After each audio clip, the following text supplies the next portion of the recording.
تفاسیر قرآن کہتی ہیں کہ جب عیسائی پادری مباہلہ کے میدان میں ادھر سے نبی پنجتن کو لے کے چلے، عیسائی مباہلہ میں تھے، ابو الحارث ان کا سردار رسول کا انتظار کر رہا تھا، کیونکہ عیسائیوں کے ہاں آج بھی صلیب کا نشان ہے۔ صلیب 3 سمتوں کا تعین کرتی ہے کہ ان کے ہاں 3 جہتیں ہیں۔ میں نے آپ کے سامنے اللہ کے قرآن سے وہ آیت پڑھی ہے جس کا تذکرہ اور جس کا سارے کا سارا تعلق مباہلہ کے ساتھ ہے۔ آج تک اس آیت کی تفسیر میں، اس کے ضمن میں جو گزارشات، جو معروضات پیش ہوتی رہی وہ یہ کہ نجران کے عیسائیوں کا وفد مدینہ پہنچا، رسالت مآب سے ایک بحث کی، اور بحث کرنے کے بعد آخر رسول کو اللہ نے حکم دیا کہ انہیں مباہلہ کے لیے بلائیں۔ عیسائیوں کی طرف سے وہ پادری چلے گئے اور یہاں سے رسول اکرم سیدہ کونین امیر المومنین اور حسنین کریمین چلے گئے۔ اگر آپ کی تھوڑی توجہ مکمل مجلس پہ ہو تو میں مباہلے کا ایک نیا انداز آپ کے سامنے پڑھنا چاہوں گا۔ یہ جو نجران کے عیسائی آئے تھے، یہ مکمل 70 پادریوں پہ مشتمل ایک وفد تھا، جس کی سربراہی 2 پادری، ایک جو رتبے کے اعتبار سے مشہور تھا اور ایک دوسرا جو پیسے کے اعتبار سے مشہور تھا۔ یہ دونوں سردار ان 70 پادریوں کی سرپرستی کر رہے تھے۔ جب یہ مدینہ منورہ میں پہنچے تو ان کے بدن پر ریشمی لباس اور گلے میں سونے کی زنجیریں تھیں۔ جب رسالت مآب کے پاس یہ مسجد نبوی میں آئے تو رسالت مآب نے چہرہ دیکھ کے رخ پھیر لیا۔ یہ باہر گئے اور انہوں نے جا کے صحابہ سے کہا کہ ہم نے تو سنا تھا کہ تمہارا نبی بڑے اخلاق کا مالک ہے، لیکن اس نے تو ہمیں دیکھ کے چہرہ ہی پھیر لیا۔ مسلسل 2 دن یہ جاتے رہے اور 2 دن مسلسل رسالت چہرہ پھیرتی رہی۔ تیسرے دن جب یہ واپس جانے کی تیاری کر رہے تھے تو مسجد کے کونے سے وہ اٹھا جو رسالت کے مزاج کو سمجھتا تھا۔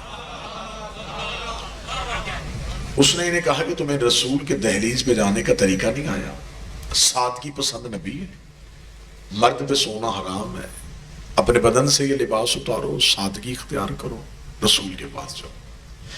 یہ رسول اکرم کی بارگاہ میں پہنچتے ہیں اور بارگاہ میں پہنچ کے کہتے ہیں کہ ہم اسلام کی قبولیت اور اسلام کی شہرت دیکھ کے یہاں آئے ہیں، ہم آپ سے چند سوالات پوچھنا چاہتے ہیں۔ رسالت مآب نے کہا پوچھئے۔ انہوں نے کہا پہلا سوال یہ ہے آپ کا حضرت عیسیٰ کے بارے میں کیا عقیدہ ہے؟ رسالت مآب نے فرمایا کہ عیسیٰ اللہ کا نبی تھا، آیت اللہ ہے، بطول ذاتہ ہے۔ انہوں نے کہا اس کے علاوہ؟ فرمایا اس کے علاوہ کچھ نہیں۔ انہوں نے کہا جی ہمارا عقیدہ یہ ہے کہ عیسیٰ عبداللہ نہیں ابن اللہ ہے، اللہ کا بندہ نہیں، اللہ کا بیٹا ہے۔ رسالت مآب نے کہا تمہارے پاس اس دعوے کی دلیل؟ تمہید میں آپ میرا ساتھ دیں گے؟ میں تھوڑا مباہلے کا پس منظر پڑھوں پھر ایک نیا انداز مباہلے کا سنوں۔ رسالت مآب نے کہا تمہارے پاس دلیل کیا ہے کہ یہ اللہ کا بیٹا ہے؟ انہوں نے کہا دلیل یہ ہے کہ بغیر باپ کے دنیا میں آئے۔ رسالت مآب نے فرمایا اگر بغیر باپ کے آنا اللہ کا بیٹا ہونے کی دلیل ہے تو پھر اللہ کے بڑے بیٹا آدم کو ہونا چاہیے جس کی ماں بھی نہیں تھی۔ رسالت مآب کی اس دلیل کے بعد وہ خاموش ہوئے اور مزید بحث جاری ہو گئی۔ رسالت مآب مسلسل قرآن کی آیتیں پڑھتے رہے۔ یہاں جبریل نے آ کے رسالت کے قدموں پہ اپنے پرمس کیے، کہا کہ وہ درود بھی بھیج رہا ہے اور سلام بھی بھیج رہا ہے۔ وہ کہہ رہا ہے فَقُلْ کہہ دیجئے نَدْعُ أَبْنَانَا، انہیں کہے کہ یہ بیٹے لے کے آئیں، عورتیں لے کے آئیں اور نفس لے کے آئیں۔ ثُمَّ نَبْتَهِلْ فَنَجَّلْ لَعْنَةَ اللَّهِ الْكَاذِبِينَ، پھر جو جھوٹا ہوگا اس پہ اللہ کی لعنت ہوگی۔ اب رسالت مآب یہاں سے اٹھے اور سیدھے سیدہ کی دہلیز میں گئے۔ اب یہاں پہ مباہلہ کا اور حدیث قصہ ان دونوں کا تعلق ایک ہی دن سے ہے۔ میں پھر جملہ کہنے لگا ہوں، یہ جملہ میرے موضوع کی اب ابتدا ہے۔ حدیث قصہ اور مباہلہ یہ ایک ہی سلسلے کی کڑی ہے۔ 3 دن رسول مسلسل وہاں بحث کرتے رہے، 3 دن رسول سیدہ کے گھر نہیں آئے. جو روزانہ آیا کرتے تھے وہ 3 دن نہیں آ سکے، اس لیے کہ عیسائی بیٹھے ہوئے تھے مسجد میں اور نبی ان سے بحث کر رہے تھے. جب 3 دن رسول نہیں آئے تو اب حدیث قصہ جو سارے پڑھتے ہیں، قاری ہیں حدیث قصہ کے، حدیث قصہ کا پہلا جملہ یہ ہے کہ جابر بن عبداللہ روایت کرتا ہے کہ بی بی کہتی ہیں کہ چند دنوں بعد رسول میرے گھر آئے. فی بعض الایام، بعض الایام سے مراد یہ ہے کہ نبی اتنے دن اس لیے نہیں آئے کہ نبی عیسائیوں سے بحث کر رہے تھے. نبی نے آگے سیدہ سے رشتے درکار کیے کہ مجھے بیٹا چاہیے، مجھے عورت چاہیے، مجھے نفس چاہیے. اب یہاں پہ میں پہلا نتیجہ آپ کی سماعتوں کو ہدیہ کروں کہ ہمیں تاریخ نے یہ بتایا کہ اسلام کی طرف سے یہ گئے، یہ نہیں بتایا کہ ادھر سے کون آیا تھا. میں پھر لفظ کہنے لگا ہوں، اسلام کی نمائندگی کرنے کے لیے رسول گئے، علی گئے، حسنین گئے، سیدہ گئی. عیسائیوں کی طرف سے کون آیا تھا؟ کیونکہ مقابلہ ہمیشہ ہم پلہ کا ہوتا ہے. مناظرہ، مشاعرہ، مقاتلہ، یہ سارے ایک لفظ ہیں. آپ کسی جگہ پہ مناظرے کے لیے کسی کو دعوت دیں، وہ مناظرے کے لیے آئے، اس کے سامنے 6 سال کا بچہ بیٹھ جائے تو وہ مناظرہ نہیں، کیونکہ علم برابر نہیں.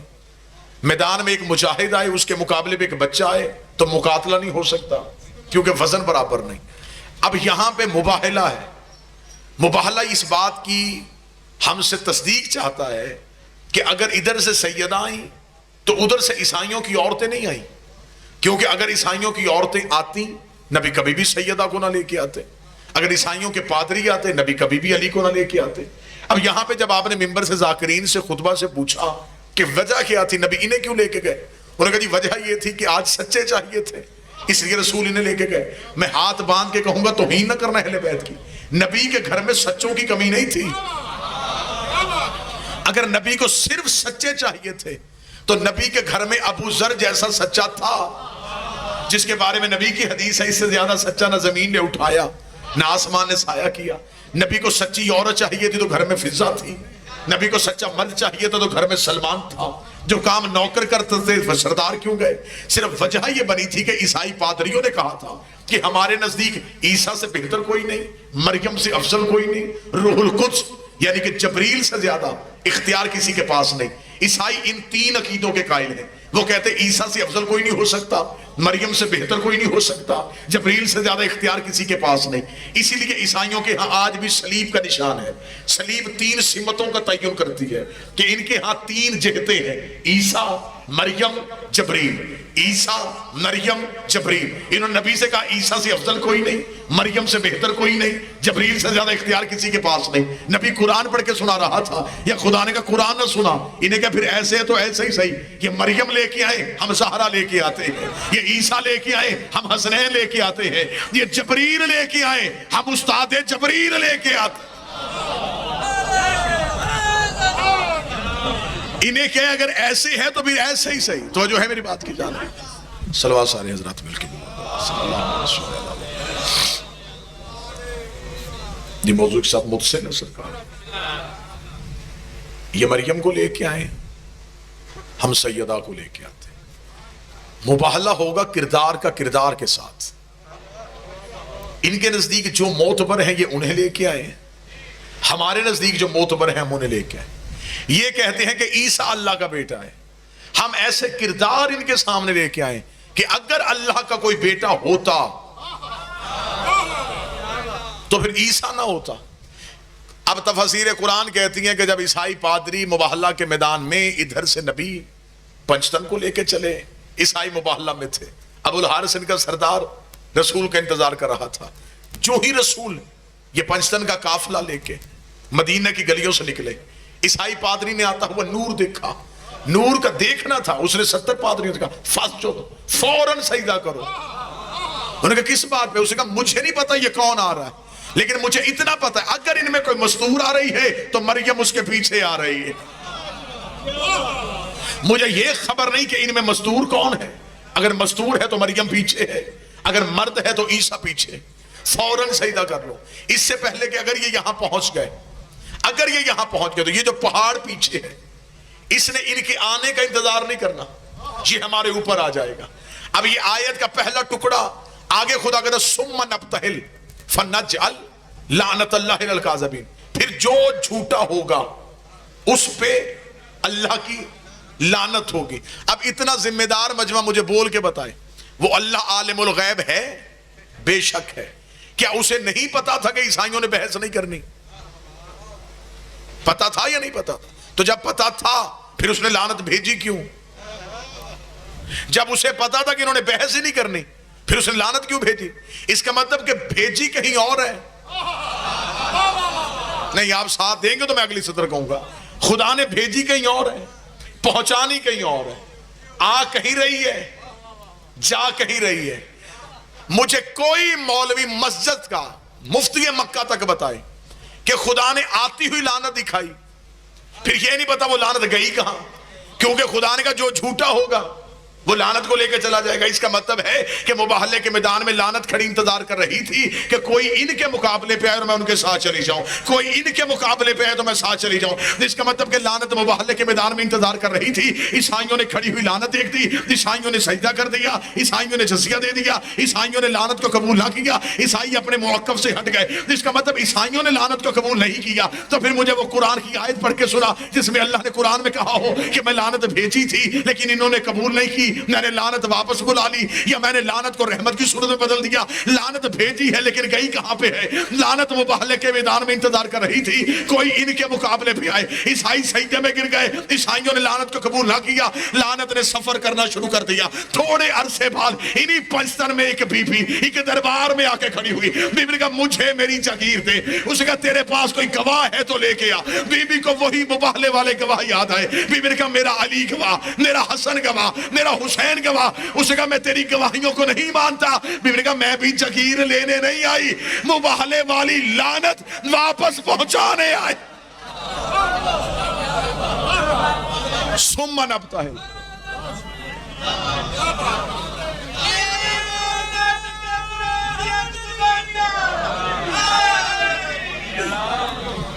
تو جو ہے صاحبان، میرا مطالبہ بھی جگیر نہیں، وہ جو 9 ہجری کی کھڑی ہوئی لعنت تھی جو انتظار کر رہی تھی کہ کوئی ان کے مقابلے پہ آئے۔ اگر آپ توجہ فرمائیں گے تو میں جملہ پھر اگلا کہوں۔ آج بندے ہمیں کہتے ہیں جی ٹھیک ہے آپ شیعہ اس حد تک ٹھیک ہے، صرف یزید کی حد تک لعنت جائز ہے، اس سے نہ اوپر جائیں نہ نیچے ہیں، صرف یزید کی حد تک لعنت کریں۔ آپ اتنا بھی احسان نہ فرمائیں آپ نے صرف یزید پہ لعنت کیوں کرنی، یزید پہ لعنت نہیں، اس پورے نظام پہ لعنت کریں جس کے تحت یزید بنا۔ آج مولوی کہتے جی نہیں صرف یزید غلط تھا باقی نظام ٹھیک تھا۔ کھاریا میں اگر الیکشن گزرنے کے بعد بھی یہ جملہ نہ سمجھا گیا تو پھر کبھی بھی سمجھا نہیں جائے گا۔ بندے کہتے صرف یزید غلط تھا باقی نظام ٹھیک تھا۔ یزید آزاد امیدوار نہیں تھا، اسے پارٹی نے ٹکٹ دیا تھا۔ بول سکے تو زحمت فرمائیں گے سرکار۔ بھئی یزید کسی سسٹم کے تحت خلیفہ بنا، یہ تو نہیں ہوا کہ وہ اچانک جا کے تخت پہ بیٹھ گیا اور اس نے دعویٰ کر دیا کہ میں خلیفۃ المسلمین ہوں۔ جب ہم نے مسلمانوں سے پوچھا یزید کا جرم کیا تھا، کہتے اس نے بیعت مانگ لی تھی۔ اس کا مطلب تم مان گیا نا کہ بیعت مانگنا جرم ہے؟ جو ذہنی طور پہ قریب ہیں وہ جملہ سمجھے۔ مولوی کہتے یزید کا جرم ہے، یزید نے بیعت مانگی، نہیں مانگنی چاہیے تھی۔ کیوں؟ کہتے یزید شرابی تھا، یزید فاسق تھا، یزید فاجر تھا، امام حسین اس لیے بیعت نہیں کی۔ 2 علموں پہ میرا ہاتھ ہے، یزید نمازی بھی ہوتا حسین پھر بھی بیعت نہ کرتا۔ یزید تہجد گزار بھی ہوتا حسین پھر بھی بیعت نہ کرتا۔ کہتے یزید نے غلط کیا، یزید کو حسین سے بیعت نہیں مانگنی چاہیے تھی۔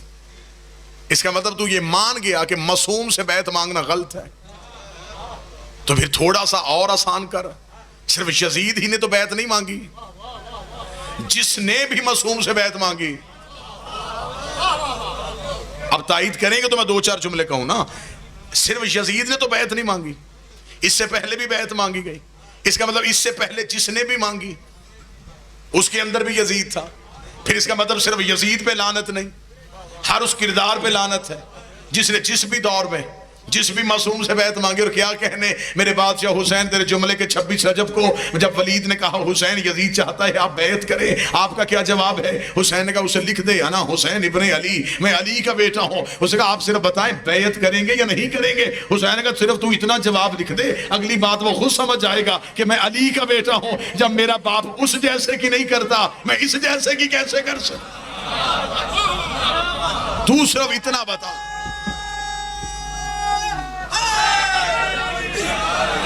تو صرف اتنا کہہ دے کہ میں علی کا بیٹا ہوں. توجہ صاحبہ, اس کا مطلب صرف یزید مجرم نہیں, وہ پورا نظام غلط ہے جس کے تحت معصوم سے بیعت مانگی گئی. اب میں اگلا دعویٰ کرنے لگا ہوں اور اتنے ذمہ دار لوگوں کے سامنے کرنے لگا ہوں, سوائے آل محمد کے ماننے والوں کے, سوائے ہمارے, کوئی مسلمانوں کا فرقہ اپنے فرقے کے اندر رہ کے مجھے یزید کی خلافت غلط ثابت کر کے دکھائے. سر نہ ہلائیے گا, زبان سے بات کیجئے گا. دعویٰ میں نے کیا ممبر پہ, میں ابھی دلیل دے کے جاؤں گا. سوائے ہمارے کوئی بندہ مسلمان کوئی مہربانی نہ ہم پہ کرے کہ جی ٹھیک ہے ہم بھی آپ شیعوں کے ساتھ مل کے یزید پہ لعنت کرتے ہیں. نہیں, اتنی مہربانی کی کوئی ضرورت نہیں. آپ رکھیں یزید کھاتے میں, اگر کرنی ہے تو پھر پورے نظام پہ کریں. میں مذہب کی وکالت کر رہا ہوں, میں لطف دلوانے کے لیے, تائید لینے کے لیے. میں آپ سے صرف داد نہیں چاہتا, میں مذہب کی نمائندگی کر رہا ہوں. کیوں آپ یہ رائد کر رہے ہیں کہ آپ نے سلیبس میں, نصاب میں, لٹریچر میں کہہ دیا یزید غلط تھا؟ صرف یزید غلط کیوں؟ وارداتی خاندانوں کا طریقہ کار ہوتا ہے, یہ واردات کر کے بندہ ایک پیش کرتے ہیں.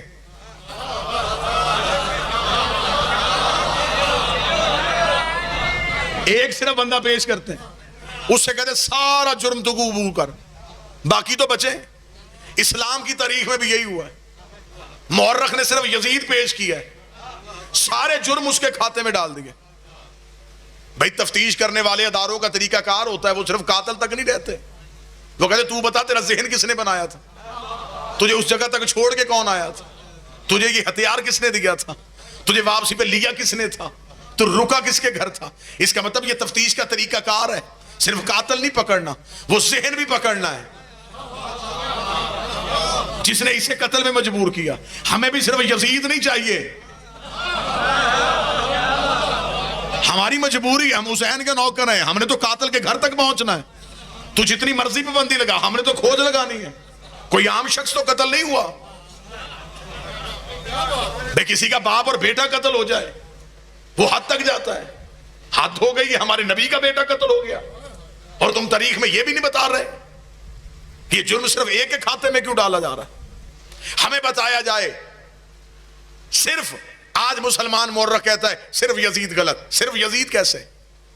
کہتا جی اسے خلافت نہیں ملنی چاہیے تھی. سوائے ہمارے تو اپنے عقیدے کے اندر رہ کے یزید کی خلافت کو غلط ثابت کر کے دکھا. اب ہر بندہ نہیں بولے گا مجھے پتا کہ میں اگلی جو صدر کہوں گا وہ بندہ بولے گا جس کی تاریخ سے وابستگی ہے. اس کے لیے میں جملہ پڑھنے لگا ہوں. مسلمانوں کے ہاں خلافت کے اصول کیا ہے, ان کا خلیفہ کیسے بنتا ہے؟ ان کے ہاں خلافت کا پہلا اصول یہ ہے کہ مسلمان اکٹھے ہو کے ووٹیں ڈالیں, کسی ایک کو خلیفہ چن لیں, یہ اسے مان لیتے ہیں. امامت کے ہاں یہ طریقہ نہیں. ہاں ہمارے ہاں ووٹوں سے امام بنتا ہی نہیں. کسی امام کے جانے کے بعد اس کے 18 بھی بیٹے تھے, امامت کے لیے جھگڑا نہیں ہوا, انہوں نے آپس میں تلواریں نہیں اٹھائی کہ میں امام ہوں. انہیں پتا تھا کہ امام ہم نے نہیں بنانا, امام اللہ نے بنانا. امامت والے مطمئن ہیں. لیکن تمہارے ہاں خلیفہ بننے کا پہلا اصول یہ ہے جسے تم نے تاریخ میں ایک معتبر لفظ دیا ہے, وہ لفظ ہے اجماع امت. امت جمع ہو, اپنی مرضی سے خلیفہ چنے, وہ خلیفہ برحق ہوتا ہے. اگر تمہارے پاس خلافت کا پہلا اصول یہ ہے تو مجھے معاف کرنا, یزید کے پاس یہ اصول تھا. اسے مسلمانوں نے باقاعدہ بیعت کر کے خلیفہ چنا تھا. اگر تم صرف مدینے کے لوگوں کی بیعت سے خلیفہ مان سکتے ہو, میں کوشش کر رہا ہوں کہ میں کانٹوں پہ چلوں اور آپ تک نتیجہ پہنچا دوں. اگر تم سقیفہ میں صرف مہاجر اور انصار کی بیعت پہ خلیفہ چن سکتے ہو، تو اس نے تو پوری دنیا سے بیعت کروائی تھی۔ اس کا مطلب تمہاری خلافت کا پہلا اصول یزید کے پاس تھا، تمہارے ہاں خلافت کا دوسرا اصول کیا ہے؟ پہلا چاہتا ہوا دوسرے کو نامزد کر کے جائے، تم اسے بھی خلیفہ مان لیتے ہو۔ یزید کے پاس یہ اصول بھی تھا، اسے اس کا باپ چاہتا ہوا نامزد کر کے گیا تھا۔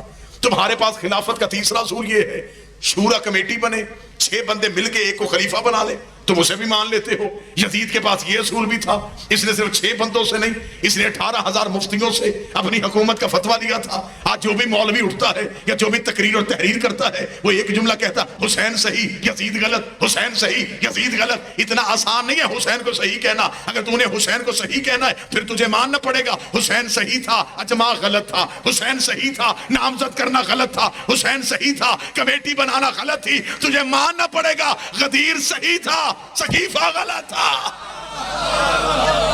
صرف حسین نہیں،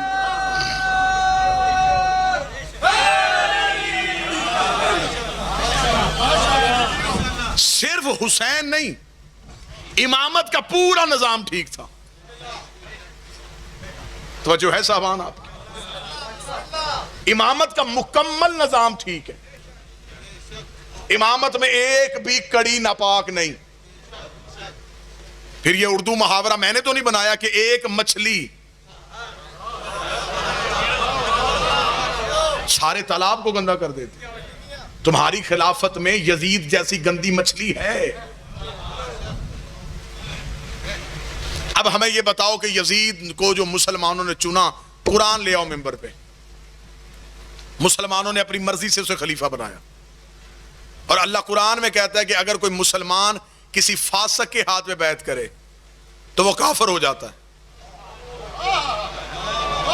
میں تو نمائندگی کرنی ہے، آپ چپ بھی رہیں، میں نے پھر بھی وکالت کرنی۔ اگر کوئی مسلمان کسی فاسق کے ہاتھ میں بیعت کرے تو قرآن سورہ مومنون میں کہتا ہے کہ وہ بندہ کافر ہے۔ یزید سے بڑا فاسق کوئی تھا نہیں، مسلمانوں نے کی اس کے ہاتھ میں بیعت، سارے ہو گئے کافر۔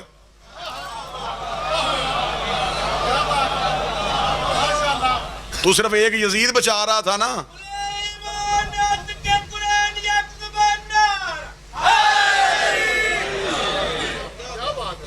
بندے صرف ایک یزید پیش کر رہے تھے نا جی، میں وکالت کر رہا ہوں آپ کے مذہب کی۔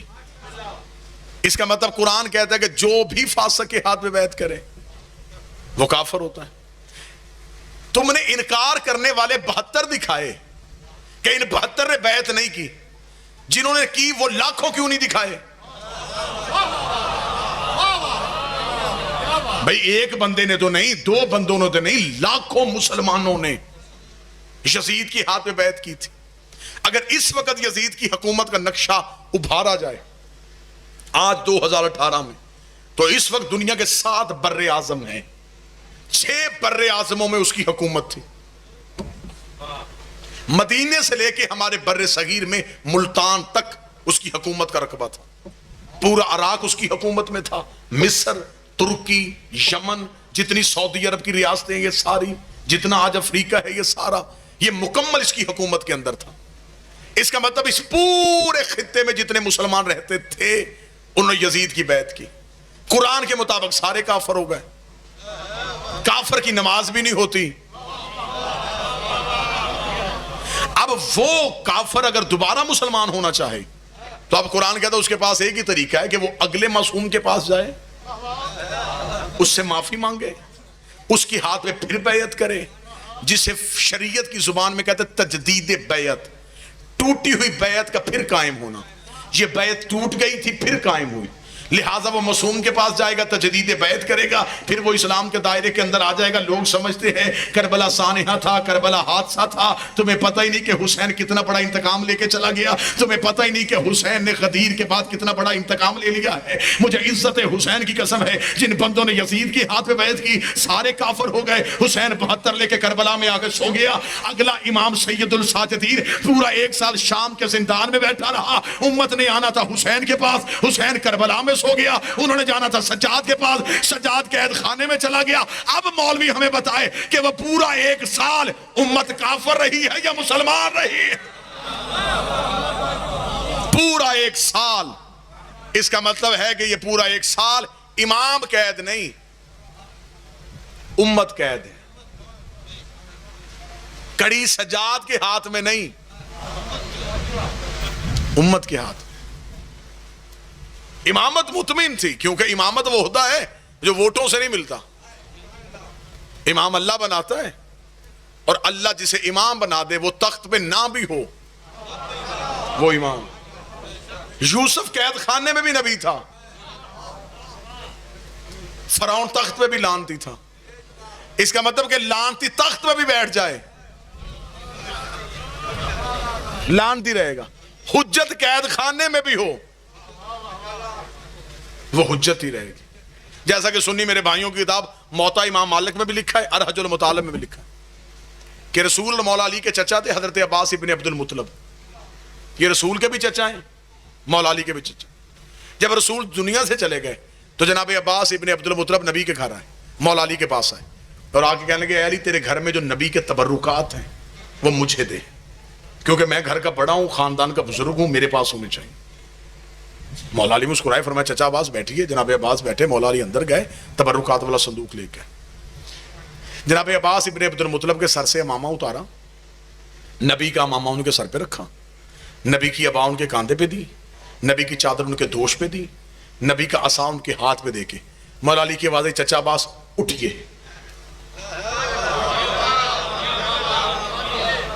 کتابیں کہتی ہیں کہ حضرت عباس ابن عبد المطلب نے ضعیفی میں جوانی کا زور لگایا، اپنی جگہ سے ہل بھی نہ سکے۔ دیکھا تھے علی کیا رکھ دیا تو نے میرے اوپر، اتنا وزن، مجھ سے تو گردن بھی نہیں ہل رہی۔ علی کی آواز حسین ذرا باہر آ۔ بچپن کا حسن باہر آیا، علی نے وہی امامہ حسن کے سر پہ رکھا۔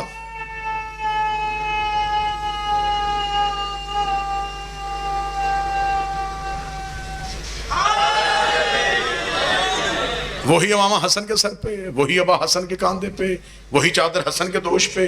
حسن ذرا چل کے توجہ میری طرف کرنا، حسن نے چلنا شروع کیا، حسین باہر آ، حسین باہر آئے، وہی امامہ حسین کے سر پہ، وہی ابا حسین کے جسم پہ، حسین نے ٹہلنا شروع کیا، علی نے وہی امامہ اپنے سر پہ رکھا، وہی چادر اپنے کاندھے پہ لی، علی نے چلنا شروع کیا۔ جناب عباس ابن عبد المطلب اپنی جگہ سے اٹھے، علی کے بعد چچا عباس چیزیں تو لیتے جائیے۔ فرمایا پریشان اس بات پہ نہیں ہوں، وزن میں نے نہیں اٹھایا، تیرے بیٹوں نے کیسے اٹھا لیا، پریشان تو میں اس بات پہ جا رہا ہوں جیسے ابا تجھے پوری آئی ویسے ہی حسن کو پوری آئی، ویسے حسین کو پوری آئی۔ اتنا جملہ کہنا تھا۔ مولا علی کی آوازیں چچا عباس یاد رکھنا یہ نبوت کا بوجھ ہے، امامت کے علاوہ کوئی اٹھا ہی نہیں سکتا۔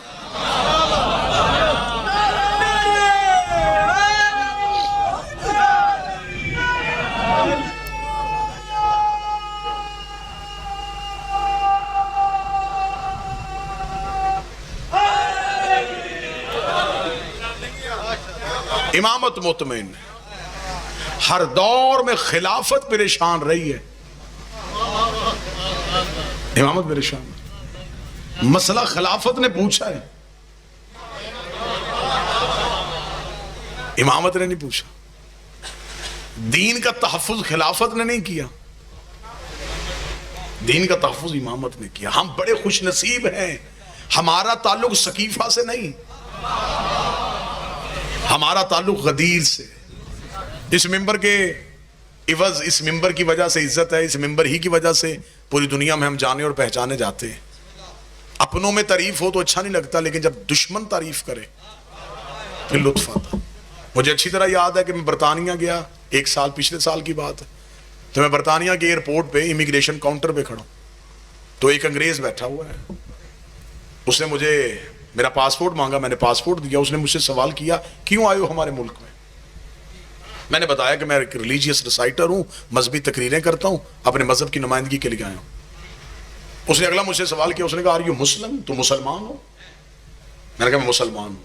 اگلا اس نے سوال کیا، میرا سینہ چوڑا ہو گیا، اس نے کہا نبی کے دوستوں کو مانتے ہو یا گھر والوں کو؟ کوئی بندہ تو ہوگا جو تائید کا حق ادا کرے، پروفٹ کے فرینڈز کو مانتے ہو یا فیملی کو؟ میں نے فوراً اپنے سینے کو چوڑا کیا، میں نے کہا جی ہم نبی کے گھر والوں کی اطاعت کرتے ہیں۔ اسے پاسپورٹ میرے ہاتھ میں تھما کے گزر جا، ہمیں اتنا پتا ہے جو نبی کے گھر والوں کو مانے وہ کبھی دہشت گرد ہو ہی نہیں سکتا، وہ دہشت گرد نہیں ہو سکتا جو امامت کا قائل۔ یاد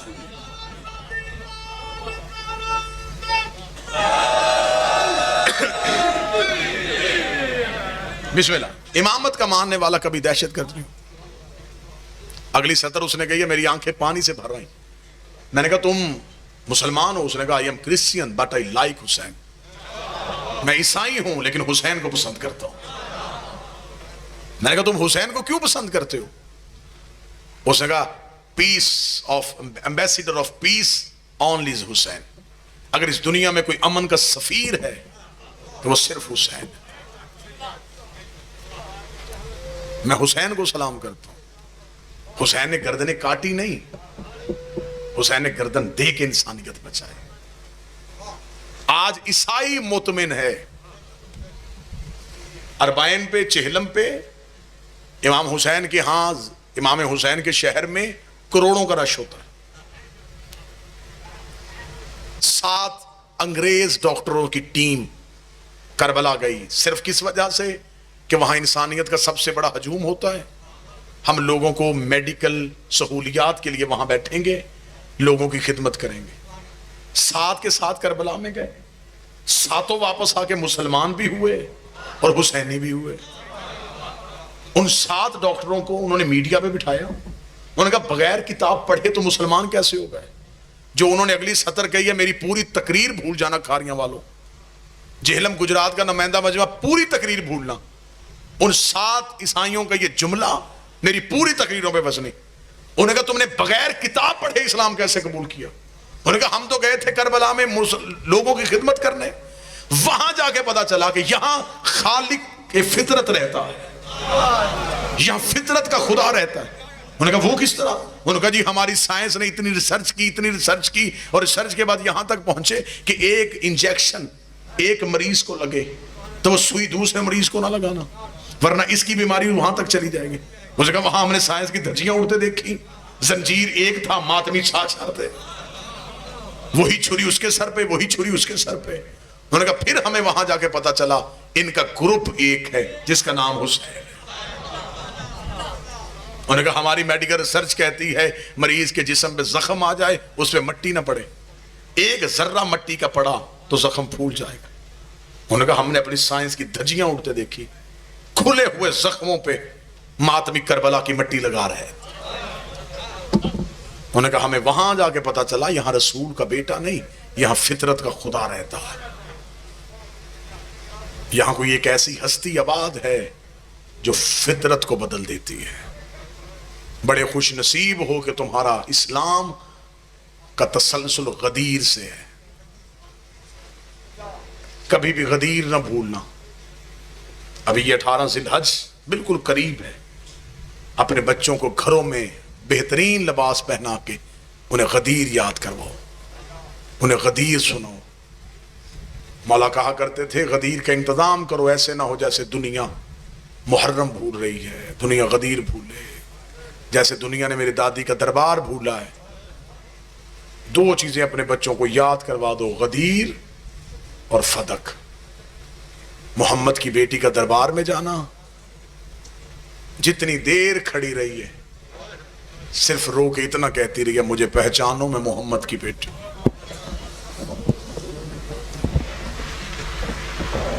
سادات و غیر سادات سے معافی مانگ کے 4 سطریں صرف مصیبت کی اس لیے پڑھوں. جو مجلس میں آئی ہے وہ تقریر سننے نہیں آئی, وہ صرف اس لیے آئی ہے کوئی حسین کو روئے.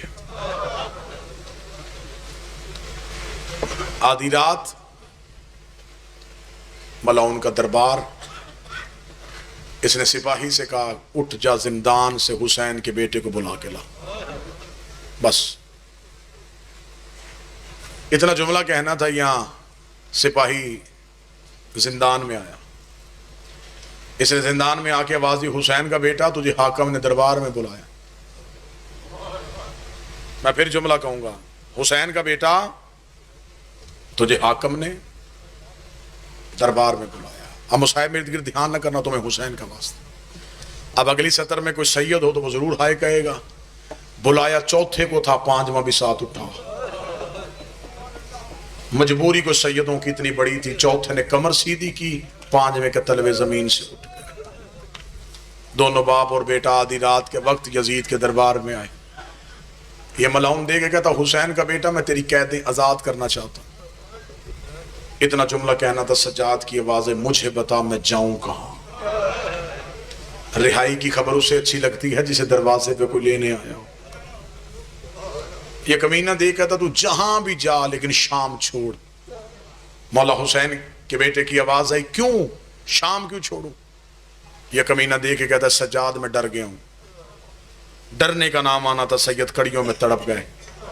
سجاد رو کے کہتا ہے تو نے دین کا کعبہ گرایا تجھے ڈر نہیں لگا؟ تو نے علی کی تصویر گھوڑے سے اتاری تجھے ڈر نہیں لگا؟ تو نے اکبر کا جگر نیزے پہ اٹھایا تجھے ڈر نہیں لگا؟ تو نے قرآن کے غلاف نیزوں سے اتارے تجھے ڈر نہیں لگا؟ تو نے سورہ کوثر کا چہرہ زخمی کیا تجھے ڈر نہیں لگا؟ اب تجھے ڈر کیوں لگا ہے؟ اب جو سطر میں پڑھنے لگا ہوں اگر رات کے وقت بھی بستر پہ رونا ہے تو ضرور پرسہ دینا. یہ کمینہ دے کہتا حسین کا بیٹا تجھے مجبوری بتاؤں میں کیوں ڈر گیا ہوں؟ فرمایا کیا مجبوری ہے؟ یہ دیکھ کے کہنے لگا جس سے تو تھوڑے دن پہلے قبرستان میں دفنا کے آیا ہے نا اس کے رونے کی آواز آج بھی میرے محل میں آ. تیری بہن کی چیخوں کی آوازیں مجھے رونے نہیں دیتی. میں آدھی آدھی رات کو تڑپ کے اٹھتا ہوں, کبھی اس کونے سے آواز آتی ہے, کبھی اس کونے سے آواز آتی ہے. سجاد روئے, سجاد نے رو کے کہا پھر فیصلہ میں نے نہیں کرنا. اس نے کہا کون کرے گا؟ مولا سجاد نے کہا میں بیٹا ہو کے وارث نہیں, وہ بہن ہو کے وارث ہے. آدھی رات کو زندان میں سجاد ہے, ریت کے مسلح پہ بیٹھی تھی علی کی نمازی بیٹی. سجاد نے ماں کے پاؤں کے تلووں پہ منہ رکھ کے کہا ماں یزید قیدیں آزاد کر رہا ہے. بی بی دیکھ کے کہتی ہے اس سے پوچھ شام کی عورتیں تھک گئی ہیں, شام میں پتھر ختم ہو گئے.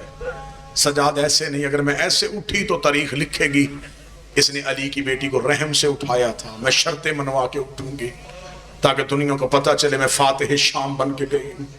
اما کون سی شرطیں؟ بی بی نے شرطیں بتائیں. سجاد شام کے زندان سے نکل کے ملاؤن کے دربار میں آئے. سجاد کی آوازیں میری ماں کی شرطیں. اسے کہا کون سی؟ مولا سجاد کی آوازیں پہلی شرط شہداء کے سر چاہیے. جس نے کہا دیتا ہوں. فرمایا دوسری شرط یہ ہے میری ماں کی 3 اونٹ چاہیے. اس نے کہا دیتا ہوں. تیسری شرط ہے شام میں کہ گھر خالی چاہیے. میری ماں کہتی ہے ہم نے غریب کی مجلس کروانی ہے.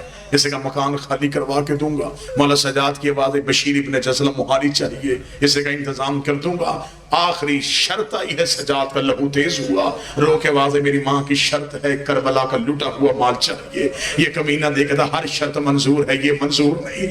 سجاد کی آواز ہے یہ منظور کیوں نہیں؟ یہ کمینہ دیکھا تھا 36 ملکوں کی فوج نے لوٹا زینب کا خیمہ, جس کے ہاتھ جو آیا وہ لے کے چلا گیا. اب مجھے بتا میں سامان کہاں سے اکٹھا کروں؟ سجاد کی آواز ہے کچھ اور دے نہ دے میری ماں کی چادر مجھے واپس, ماں کی چادر واپس کر. آخری 2 منٹ, آدھی رات 3 اونٹ لے کے سجاد زندان کے دروازے پہ آیا. مدت کے بعد علی کی بیٹی نے دیوار کی ٹیک چھوڑی. بی بی دیکھا دی سجاد ہم کہاں جا رہے ہیں؟ اما مدینے. بی بی روکا دی نا سجاد میں نے پہلے مدینے نہیں جانا, مجھے اس کی قبر پہ لے کے جا جو سفروں میں میرے ساتھ رہتی.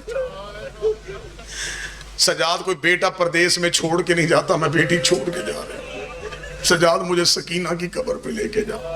آدھی رات 3 اونٹ زندان سے نکلے. سجاد چلتے چلتے قبرستان مسافرہ پہ آئے. سب سے پہلے سجاد کی نظر سکینہ کی قبر پہ پڑی. سجاد نے اونٹوں کی رسی چھوڑی, سکینہ کی قبر پہ گر گئے. رو کہتے بھائی بن کے نہیں امام بن کے شکریہ ادا کرنے آیا ہوں.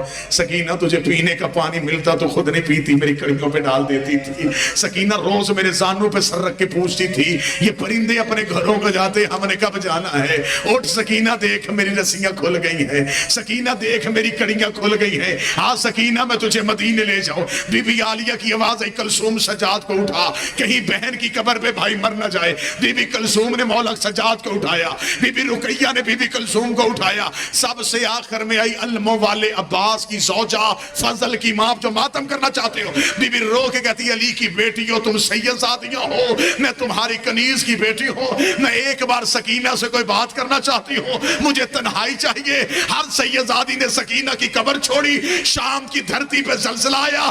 زینب نے مڑ کے دیکھا, عباس کی زوجہ نے برقعے کے نیچے سے عباس کا کٹا ہوا سر نکالا, سکینہ کی قبر پہ رکھا, ہاتھ باندھ کے کھڑی ہو گئی, رو کے کہتی بی بی نوکر معافی مانگنے آیا ہے, بی بی پانی لینے گیا تھا, تیرا اصغر پیاسا مارا گیا.